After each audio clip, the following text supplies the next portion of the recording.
Welcome back everyone to another tutorial. Today we're going to see how to refer a friend on Revolut.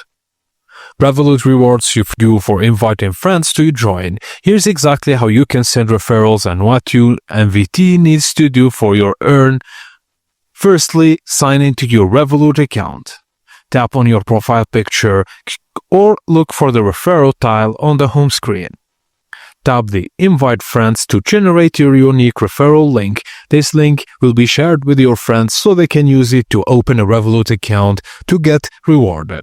A draft email or share menu will open with your link. Just send the invitation, customize the message if you like, and send the link via email, text, or any messaging app. For you to receive your referral reward, your invited friend must complete the following within the promotion period.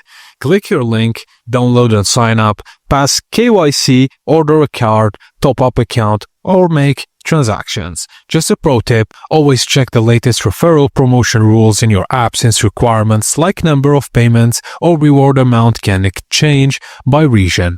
And that's it guys, as simple as that. Thank you for watching and please don't forget to like and subscribe for more.